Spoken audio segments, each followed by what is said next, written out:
Hey everyone, welcome back to the College Algebra playlist.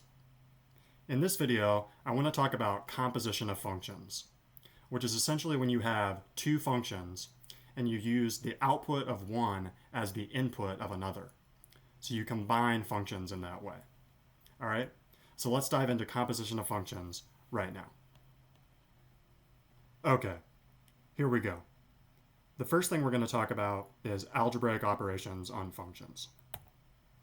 All right, given two functions, f and g, we're going to look at some ways that we can combine those functions. All right, we can define new functions f plus g, f minus g, f times g, and f over g as the following. All right, f plus g, that's just when you take the expressions f and g and you add them. All right, so we're given two functions f and g, and we have the formulas for the functions. All right, so then what we do is we just add the right-hand sides of those functions, and we call that new function f plus g. All right, and then the rest are pretty self-explanatory, right? F minus g, right, that's when you take the expressions and subtract them. F times g, that's when you multiply them. And f over g, that's when you divide them like this. All right, so let's look at an example. All right, given the functions f of x equals x minus 1 and g of x equals x squared minus 1, find and simplify the functions f minus g and f over g. So what does it mean by find? All that means is that we want to take these functions and combine them in the given ways and come up with a new formula, all right, a new formula for our new function. All right, so f minus g, right, this is the official way to express it, right? F minus g of x is equal to f of x minus g of x, all right? And that is equal to this expression minus this expression, all right? So we use parentheses to indicate that we're subtracting the entire thing, all right? We have x minus 1 minus x squared minus 1, all right? That is equal to this, right? When we distribute the minus sign to each piece in the parentheses here, all right? That gives us x minus 1 minus x squared plus 1, all right? And we can see that the negative 1 and the positive 1 cancel additively, all right? And that leaves us with x minus x squared, all right? So the function f minus g of x is equal to x minus x squared, all right? Next, let's take a look at f over g. All right, so we're going to take f of x and divide it by g of x. All right, so that's x minus 1 over x squared minus 1. All right, so we notice that in the bottom here, right, x squared minus 1, that's the difference of squares. All right, so we know how to factor that. All right, let's factor that right now. And that gives us x minus 1 over x plus 1 times x minus 1. All right, and we can see that the x minus 1's cancel multiplicatively. All right, and that leaves us with 1 over x plus 1. So that's my new function f over g.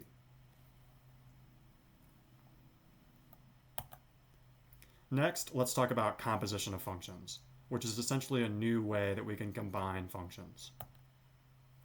Performing algebraic operations on functions combines them into a new function, but we can also create functions by composing functions. The process of combining functions so that the output of one function becomes the input of another is called the composition of functions. The resulting function is known as a composite function. All right, so f circle g is the notation that we're going to use. All right, f circle g of x is equal to f of g of x. All right, let's take a closer look at this notation and see what's really happening here. All right,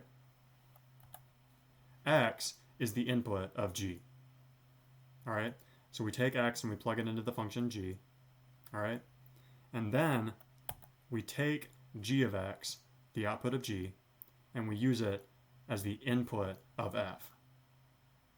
All right? Here's another way we can look at it. Recall the function machine drawing from the Introduction to Functions video. All right? we have two functions here, g and f. All right? So what we do is we start with x, and we plug it into this function, and then we turn the crank. All right? And when we turn the crank, what pops out is y. But we want to call this g of x in this case. All right? So don't get confused between g of x here and g of x here. All right? This is g of x, the function, and this is g of x, the result. All right? So next, we're going to take this result, g of x, and plug it into f. All right? So we take g of x and we plug it into f, and then we turn the crank, and what pops out is f of whatever we plugged in, right? And what we plugged in was g of x, so what we have is f of g of x. All right? That's what we have. Let's look at an example. All right, a concrete example. Given the functions f of x equals x squared and g of x equals x plus 2, find and simplify the functions f circle g and g circle f. All right? So let's start with f circle g. All right? F circle g of x is equal to f of g of x. All right? So we're plugging in g of x into f. All right? And g of x is x plus 2. All right? So we have f of x plus 2. All right? But what does the function f say to do? All right? It says to take what we're given and square it. All right? So we're going to take x plus 2 and square it. All right? And that gives us x plus 2 times x plus 2, all right, which is equal to x squared plus 4x plus 4 after we FOIL it. All right? So f circle g is equal to x squared plus 4x plus 4. All right? Next, let's try g circle f. All right? G circle f is equal to g of f of x. All right? So we're plugging f of x into g. All right? F of x is x squared. All right, so we're plugging x squared into the function g. All right, but what does the function g say to do? It says to take what we're given and add 2. All right? So we'll take what we're given, x squared, and add 2. All right? So g circle f equals x squared plus 2.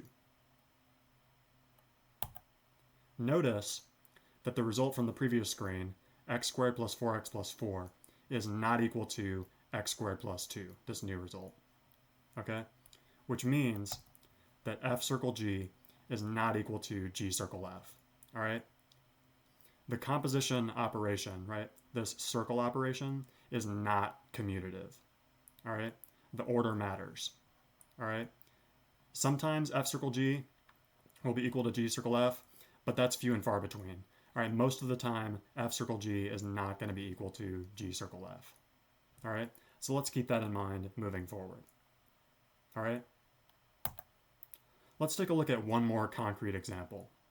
All right, given the functions f of x equals 2x plus 1 and g of x equals 3 minus x, find and simplify the functions f circle g and g circle f. All right, so our task is the same. All right, let's start with f circle g. All right, we have f of g of x, all right, which is f of 3 minus x, all right? So what does the function f say to do? It says to take what we're given and multiply it by 2, and then add 1 to that result, all right? So we'll take what we're given and multiply it by 2, and then add 1 to that result. When we distribute the 2 to each piece in the parentheses here, it gives us 6 minus 2x, all right? And then we have plus 1, all right? 6 plus 1 is equal to 7, all right? So that means what we have is negative 2x plus 7, all right? F circle g is equal to negative 2x plus 7.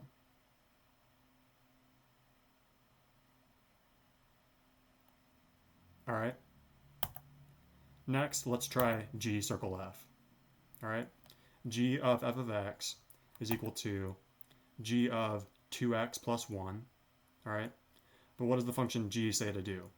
It says to take what we're given, right, and do 3 minus that, all right?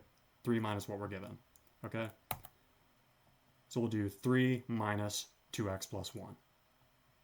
All right, let's distribute this minus sign to each piece in the parentheses here. All right, and that gives us 3 minus 2x minus 1. All right, 3 minus 1 is equal to 2. So that gives us negative 2x plus 2. All right, g circle f is equal to negative 2x plus 2.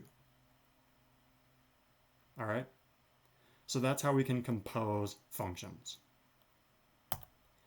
Next, let's look at a word problem. All right, let's see where we can actually apply this. All right, where can we apply function composition? The function c of s gives the number of calories burned by completing s sit-ups. And the function s of t gives the number of sit-ups a person can complete in t minutes. All right, so the function c of s is a function composition. All right, it's c of s of t. All right, here we're asked to interpret the meaning of c of s of 3. All right, the input to the function s is time. All right, so that means that t equals 3 represents 3 minutes, and s of 3 represents the number of sit-ups completed in 3 minutes. All right, so that's what we're plugging into the function c. All right, we have c of s of 3. Okay? Using s of 3 as the input to the function c gives us the number of calories burned by completing s sit-ups in 3 minutes. All right? So that is the meaning of c of s of 3, right, which is a function composition. Okay? That does it for this video. Thank you for watching, and like and subscribe.